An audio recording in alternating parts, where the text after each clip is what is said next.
Opposition की तरफ से जिस तरीके से विपक्ष की तरफ से आपके ऊपर आरोप लग रहे हैं, क्या बदलाव आया जिसकी वजह से इन 3 दिनों में फैसला लिया? बदलाव नहीं है, ये कंट्रोवर्सीज में मैं जाना नहीं चाहता हूँ, क्योंकि अदानी ग्रुप से मैं किसी पार्टी के लिए, हमारे कांग्रेस पार्टी के लिए नहीं है तो हमारे परिवार के लिए एक पैसा नहीं लिए। जो तेलंगाना राज्य सरकार ने जो कदम उठाया निरुद्योग युवता के लिए, यंग इंडिया स्किल्स यूनिवर्सिटी, क्योंकि लाखों के युवता आज without any skill they are not getting any employment, so I wanted to teach my students skill.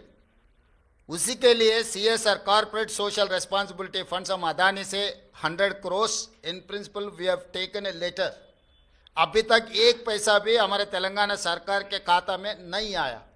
तो इसीलिए ये कंट्रोवर्सी में बगल के राज्य में कुछ करप्शन, बगल के देश में कुछ करप्शन, ये सब करप्शन के बारे में जब चर्चा हो रहे थे तब तेलंगाना के चर्चा मुझे अच्छा नहीं लगा, क्योंकि हम नियत से सरकार चला रहे, नियत से चलाने के लिए हम लोग कोशिश कर रहा है। तो तेलंगाना राज्य के बारे में कोई भी कुछ गलत फहमी से कुछ गलत कहा तो हमारे लिए ठीक नहीं है, क्योंकि कुछ कम 3 लाख करोड़ रुपए बजट है तेलंगाना राज्य के। तो उसमें 100 करोड़ रुपए के लिए हम लोग इतना अलिगेशन फेस करने का जरूरत नहीं है। मैं और मेरे कलीग कैबिनेट मिनिस्टर हम लोग ये सोचे कंट्रोवर्सी में हम जाना क्यों, तो कंट्रोवर्सी से दूर रहने के लिए हमारे राज्य सरकार ने ये निर्णय लिया हुआ है। हमारे ऊपर कोई किसी ने दबावट करने वाले नहीं है, किसी ने दबावट किए तो हम लोग सुनने वाले भी नहीं है। मेरे डेफिनेटली नुकसान है, मगर कंट्रोवर्सी से ज़्यादा नुकसान नहीं है। तेलंगाना राज्य के जितना कंट्रोवर्सी में जा रहा है वो सबसे ज़्यादा नुकसान है। इमेज सब कुछ है, तो हम हमारे इमेज खराब होने के लिए हम एक पैसा का भी हम लोग मौका देने के लिए तैयार नहीं है तेलंगाना राज्य सरकार ने। इसीलिए हम 100 करोड़ रुपए बदली नहीं करने के लिए हम खत लिखा हुआ है अदानी ग्रुप के लिए।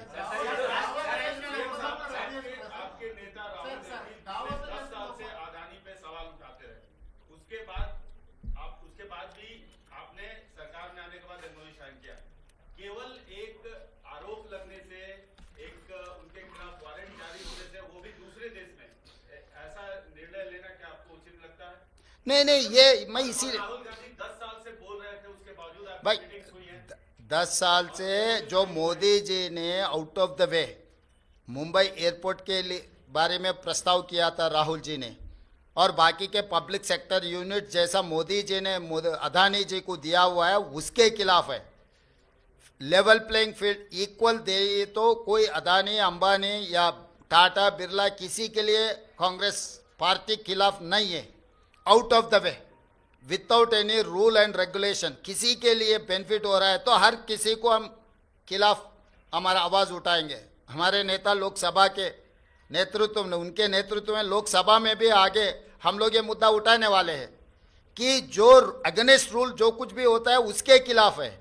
कोई किसी इन्वेस्टमेंट के लिए नहीं तो किसी फर्म के लिए, किसी कॉरपोरेट कंपनी के खिलाफ नहीं है हम लोग, क्योंकि हम लोग 50 साल के ऊपर हम सरकार चलाए, हम लोग लिबरलाइजेशन पॉलिसी लाए, हम लोग MNC इन्वेस्टमेंट लाए इस देश में, तो हम लोग इन्वेस्टमेंट्स के खिलाफ नहीं है।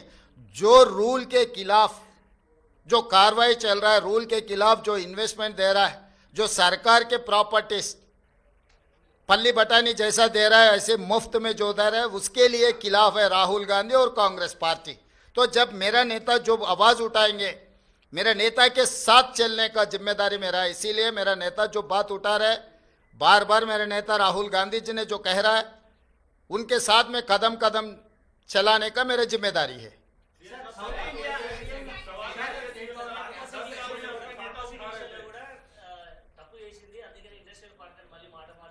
హే వాడో పిచ్చోడు, వాడికి పిచ్చోడు మాట్లాడే మాటలు ఎందుకు మీరు అంత సీరియస్గా తీసుకుంటారు?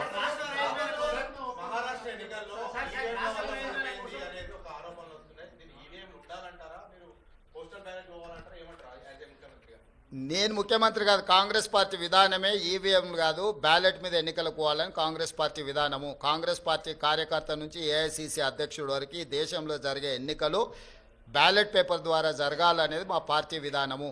ఎవరమైనా ఆ విధానానికి కట్టుబడి ఉంటాం, అది మా పార్టీ విధానం.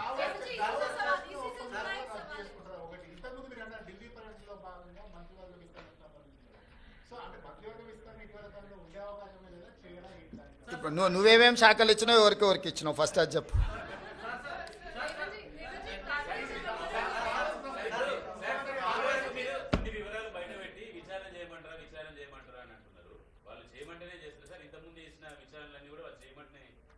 వాళ్ళు అడిగితేనే చేసినాం కదా, అసెంబ్లీలో వాళ్ళే అడిగినారు కదా, విచారణ చేయండి మీకు దమ్ము ఉంటాయని వాళ్ళు సవాల్ విసిరినందుకే కదా.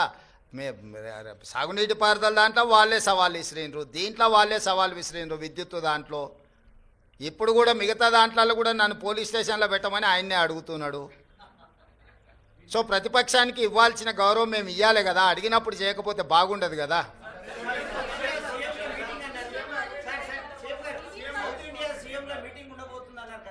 ఇప్పటికాడికైతే దీనికి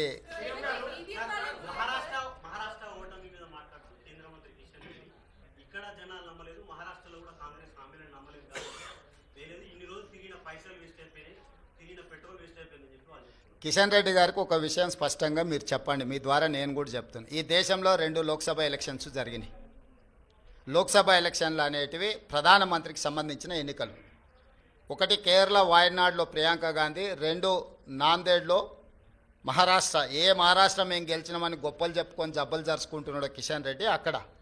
ఈ 2 పార్లమెంట్లల్లో నరేంద్ర మోడీని ఓడించి అక్కడి ప్రజలు రాహుల్ గాంధీ నాయకత్వాన్ని, మల్లికార్జున్ ఖర్గే నాయకత్వాన్ని బలపరిచినరు. మహారాష్ట్రలో రాష్ట్ర ప్రభుత్వానికి సంబంధించిన ఓటు మహాయుతికి వేసిండ్రు, కేంద్ర ప్రభుత్వానికి సంబంధించిన ఓటు రాహుల్ గాంధీకి వేసారు. అన్ని అసెంబ్లీలు ఓడిపోయినా నాందేడ్ పార్లమెంట్లో రవీంద్ర చౌహాన్ కాంగ్రెస్ పార్టీ గెలిచింది. దీన్ని బట్టి నరేంద్ర మోడీ నాయకత్వాన్ని, ఆ మంత్రివర్గంలో పనిచేస్తున్న కిషన్ రెడ్డిని చీదరించుకున్నారు, చీకొట్టిరు మహారాష్ట్ర ప్రజలు. కేరళలో రాహుల్ గాంధీ గారికి వచ్చిన మెజారిటీ కంటే ప్రియాంక గాంధీ గారికి ఎక్కువ మెజారిటీ వచ్చింది. ఓటింగ్ పర్సంటేజ్ రాహుల్ గాంధీ గారు పోటీ చేసినప్పుడు 75%, ప్రియాంక గాంధీ గారు పోటీ చేసినప్పుడు 65%. రాహుల్ గాంధీ గారికి 3,64,000 మెజారిటీ వస్తే ప్రియాంక గాంధీ గారికి 4,10,000 మెజారిటీ వచ్చింది. అంటే మోడీ నాయకత్వాన్ని కేరళ తిరస్కరించడమే కాకుండా మహారాష్ట్రలో అద్భుతమైన విజయం సాధించినని గొప్పలు చెప్పుకుంటున్న బీజేపీని పార్లమెంటులో, నాందేడ్ పార్లమెంట్లో ఎక్కడైతే ఉత్తమ్ కుమార్ రెడ్డి గారు ఇన్ఛార్జిగా వ్యవహరించారో ఆ సీటు కాంగ్రెస్ పార్టీ గెలిచింది. ఈ మాత్రం ఇంగిత జ్ఞానం కూడా బీజేపీ నాయకులకు, ముఖ్యంగా కిషన్ రెడ్డి గారికి లేకపోవడం, అలాంటి ఇంగిత జ్ఞానం లేని వ్యక్తిని కేంద్ర మంత్రిగా చేయడం అనేది మన దురదృష్టం. కాబట్టి కేంద్రము రాష్ట్రము 2 వేరు. రాష్ట్రానికి సంబంధించిన తీర్పు ప్రజలు ఒక రకంగా ఇచ్చారు, కేంద్రానికి సంబంధించిన తీర్పు ఇంకొక రకంగా ఇచ్చారు.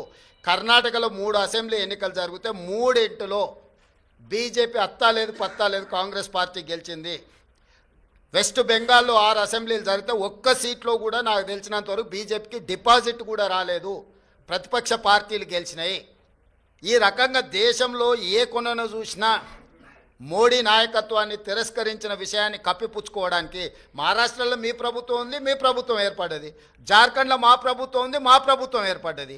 మహారాష్ట్రలో మీకు కొన్ని సీట్లు పెరిగినాయి, జార్ఖండ్లో మాకు కొన్ని సీట్లు పెరిగినాయి. ఇందులో ఏంది గొప్ప, ఏంది వాళ్ళు సాధించింది? ఎందుకు సంబరాలు చేసుకుంటారో నాకైతే అర్థం కాలే.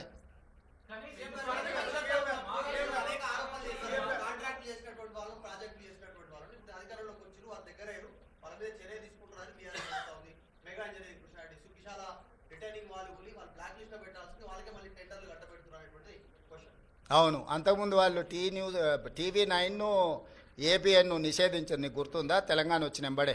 ఇప్పుడు ఏం చేద్దాం చెప్పు. ప్రజాస్వామ్యంలో ప్రతిదానికి ఒక విధానం ఉంటుంది. వాడోడో ఎల్లయ్య పుల్లయ్య బోడిగాడు ఏదో చెప్పిండని చెప్పి అట్లా వ్యవహరించదు ప్రభుత్వం. ఏది వ్యవహరించాలన్నా రాజ్యాంగ పరిధికి లోబడే వ్యవహరిస్తుంది. ఇవాళ విచారణ వచ్చిన దానికి విచారణ ఎదుర్కోకుండా ఏందేందో వాదనలు తీసుకొస్తారు. ఒకటి నువ్వు పిచ్చిగా ఒకటి క్లారిటీ పెట్టుకో, సైకో రామ్ అంటే తెలుసు కదా, అంతే. ఇక ఆయన పరిస్థితి ఆయనకే అర్థం కావట్లేదు. ఆయన పక్కలో ఉన్న వాళ్ళే పక్కకు వచ్చి ఫోన్ చేస్తారు, అన్న ఇది పిచ్చిలేసినట్టుంది, ఏందేదో మాట్లాడుతుండు. కాబట్టి ఇప్పటి నుంచి సైకో రామ్ అని ఫిక్స్ అయిపో. Thank you.